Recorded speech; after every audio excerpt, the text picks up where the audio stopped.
السلام عليكم ورحمة الله وبركاته. بسم الله، الحمد لله، والصلاة والسلام على رسول الله سيدنا محمد ابن عبد الله وعلى آله وصحبه ومن والاه، ولا حول ولا قوة إلا بالله. رب اشرح لي صدري ويسر لي أمري واحلل عقدة من لساني يفقه قولي وسدد لساني واهد قلبي بحق سيدنا محمد. أما بعد، alhamdulillah, kita panjatkan puji syukur kehadirat Allah Subhanahu wa taala.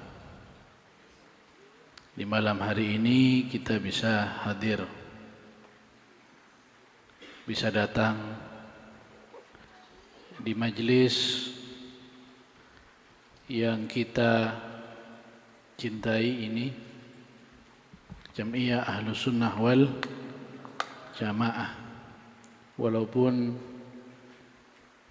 cuacanya cuaca hujan, ini tidak menjadi rintangan, tapi justru menambah semangat kita untuk ingin mendapatkan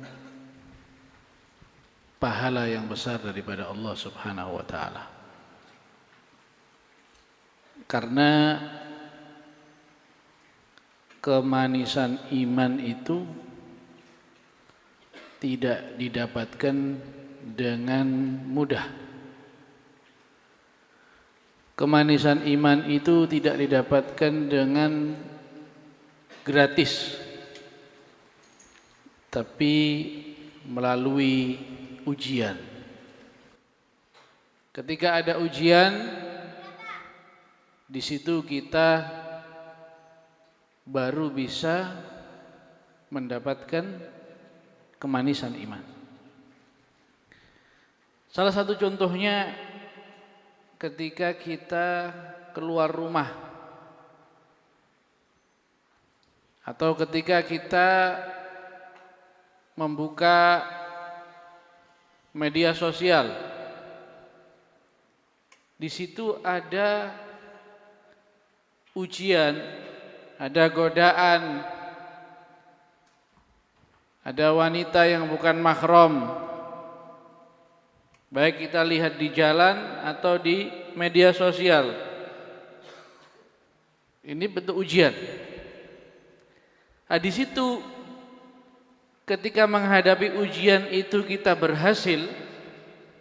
berhasil menundukkan mata. Kita tidak melihat, walaupun hati ada keinginan. Walaupun hati ada keinginan, tapi dia berhasil menundukkan pandangan. Di situ dia mendapatkan kemanisan iman.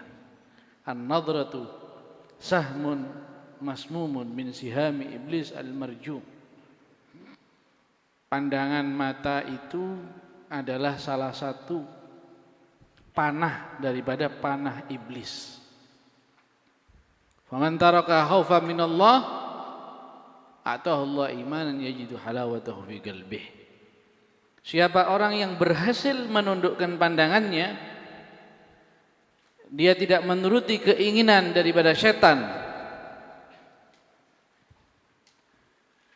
dia menundukkan pandangannya, Allah akan memberikan kemanisan iman yang akan dirasakan dalam hatinya. Berhasil mengalahkan hawa nafsu, kita merasakan manisnya iman. Kayak ada perasaan kayak merasa lega, merasa menang, merasa puas karena tidak dikalahkan oleh setan. Di antara yang lainnya adalah ketika seseorang lebih memilih Allah dan Rasulnya daripada dunia. Memilih Allah dan Rasulnya dan tidak memilih dunia. Ini juga merasakan manisnya iman. Kalau memang tidak ada ujian, nggak ada ujian berupa harta atau pekerjaan, atau nggak ada hujan yang turun, itu kita nggak ngerasakan manisnya iman. Ketika kita hadir ke majelis kemudian hujan, kita harus berusaha, kita harus kena hujan, cuaca yang dingin kita semakin malas untuk berangkat, ingin istirahat di rumah. Pekerjaan ada job yang bagus, janjian sama teman menguntungkan, kemudian kita tinggalkan demi untuk hadir ke majelis, ada kemanisan iman yang kita rasakan. Makanya ini penting.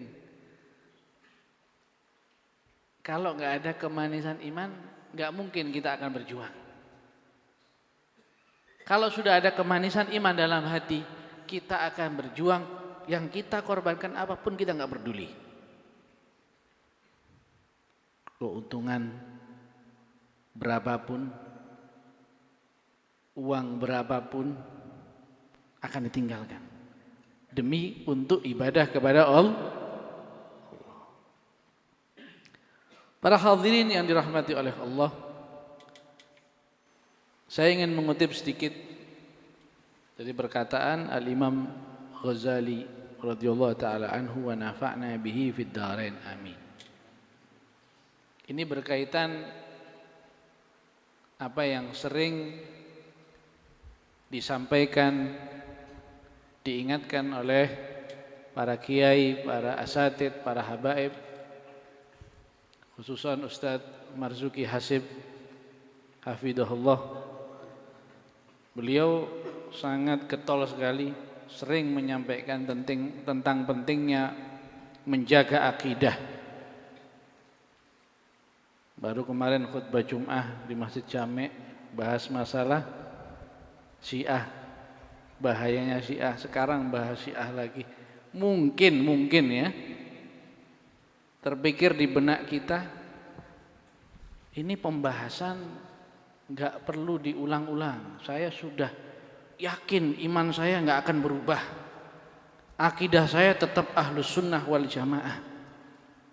Dan ini memang sudah ada yang mengatakan, nggak perlu ada pengajian ahlus sunnah wal jamaah. Insya Allah warga Bangil nggak akan berubah akidahnya. Insya Allah tetap di akidah ahlus sunnah wal jamaah. Nggak perlu bicara masalah Syiah, nggak perlu membahas aliran sesat. Sudah pernah diucapkan ini. Bahkan salah satu pemimpin organisasi yang besar pernah ditanya, bagaimana ini pendapat Anda kalau ada artis barat yang akan datang ke Indonesia, artis yang berbahaya, artis yang suka menunjukkan aurat, mau datang ke Indonesia, bagaimana pada Anda? Oh, kalau di Indonesia ini jangan khawatir.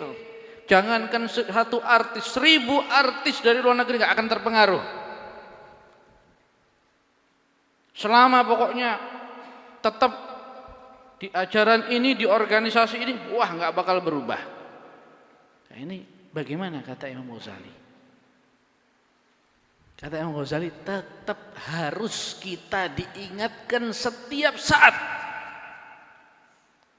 Harus setiap saat kita diingatkan tentang bagaimana kita harus berhati-hati daripada setan. Ada seseorang tanya kepada Imam Hasan al-Basri, hal yastarihu syaitan? Hai Imam Hasan al-Basri, apakah setan pernah istirahat? Ada jam istirahatnya enggak setan? Ada liburnya enggak? Hari apa libur gitu? Atau ngambil cuti gitu setannya? Kata Imam Hasan Basri, dia sambil tersenyum mengatakan, kalau seandainya setan itu istirahat sebentar saja, lau nama syaitan lastarahna. Kalau seandainya setan itu tidur sebentar saja, kita bisa istirahat, begitu loh, bisa aman. Tapi sayangnya setan nggak pernah tidur. 24 jam non-stop cari celah. Cari celah di mana bisa menggoda manusia. Di sini ada yang mengatakan begini, Ibn Muhairis, binatang yang engkau buru, binatang tersebut gak melihat engkau, pasti kamu berhasil menangkap binatang tersebut. Kita memburu binatang, ya, memburu kijang contohnya mungkin ya, di hutan, kijangnya gak kelihatan kita, gampang gak nangkepnya ini? Gampang, dia gak kelihatan kita. Tetapi ingat, ada binatang buruan, dia ngelihat kamu, tapi kamu nggak lihat dia. Contoh, ada orang mandi di sungai,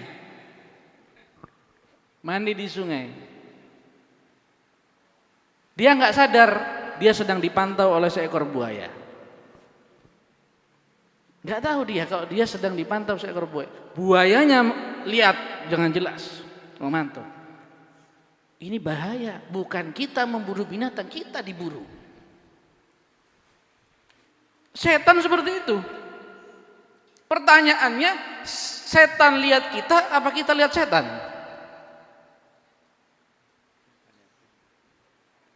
Pernah lihat setan? Kok enggak jawab?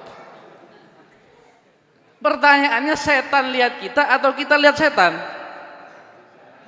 Setan lihat kita bisa lihat setan. Gak tahu kalau termasuk tim pemburu hantu. Setan bisa lihat kita gak bisa lihat setan. Itu masalahnya, bahaya. Sewaktu-waktu kita bisa ditangkap, sewaktu-waktu kita disesatkan, sewaktu-waktu kita digoda, dijatuhkan dalam dosa. Makanya kita harus waspada, harus siap terus. Bagaimana cara siap siaga? Harus ada yang mengingatkan.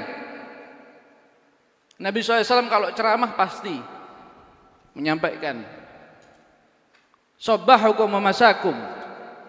Hati-hati, pagi, sore, musuh bisa datang, kata Nabi SAW. Jangan lengah, kata Nabi SAW. Musuh bisa datang pagi, bisa datang di waktu sore.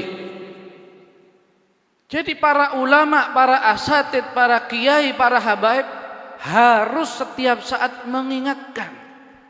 Hati-hati dengan Syiah, hati-hati dengan aliran sesat, hati-hati dengan maksiat, hati-hati dengan LGBT. Harus. Pendengarnya bosan atau enggak bosan, jemu atau enggak jemu, tetap harus diingatkan.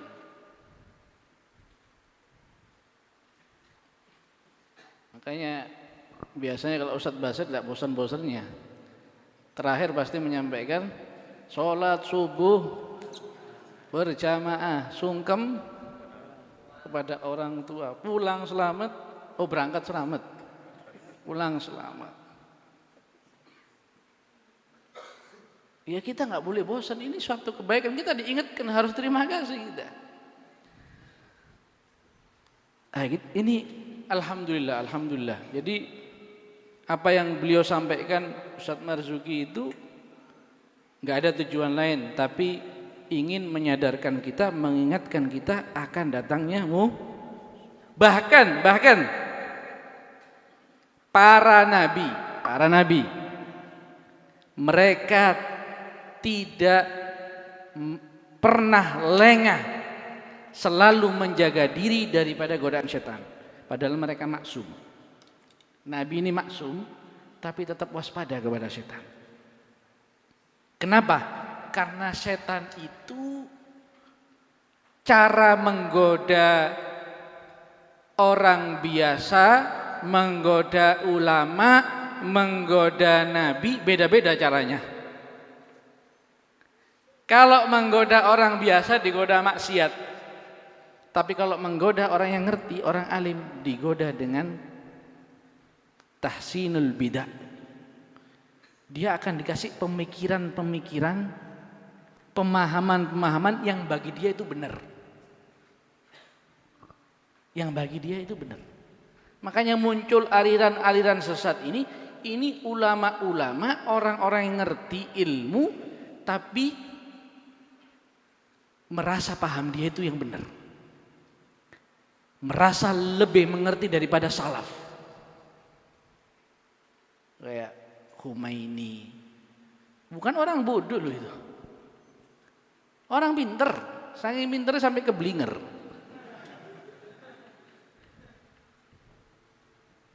Dia punya pemikiran, paham-paham yang bagi dia benar. Dia merasa lebih baik daripada orang-orang dulu. Termasuk yang dipanggil ustadz-ustadznya Syiah juga begitu, sama. Sudah tahu bapaknya, kakeknya Ahlus Sunnah wal Jamaah, bahkan ada yang ahli fikih, bahkan ada yang wali. Ngerti, lihat matanya, melek matanya. Tapi setan nggak goda dia, suruh sudah montoran ngebut-ngebutan, enggak. Mengkupuluan kaji nggak takwa, masuk nanti nggak kebut-kebutan. Disuruh minum khamar juga enggak, disuruh pacaran enggak. Dibisiki. Kamu kan ngerti ilmu. Kamu lihat di kitab bagaimana, yang benar itu begini. Abahmu itu kurang ngerti, kamu lebih ngerti. Jadi kamu ikut ini aja, jangan ikut bapakmu, jangan. Jadi disesatkan. Maka Imam Ghazali mengatakan, kalau sudah para ulama, para wali, bahkan para nabi tidak selamat daripada godaan setan, apalagi kita-kita. Harus lebih waspada. Oleh karena itu kita harus terima kasih kepada para kiai, para habaib yang selalu tidak pernah capek, tidak pernah lengah, selalu mengingatkan kita, selalu memberikan mau'idhah hasanah, nasihat kepada kita semua. Kita harus terima kasih. Itu bentuk kasih sayang mereka kepada kita semua. Mudah-mudahan para ulama, para kiai, para habaib diberi panjang umur oleh Allah Subhanahu wa taala, diberi sehat wal afiat sehingga terus bisa membimbing kita dunia wal akhirat. Amin ya rabbal alamin. Assalamualaikum warahmatullahi wabarakatuh.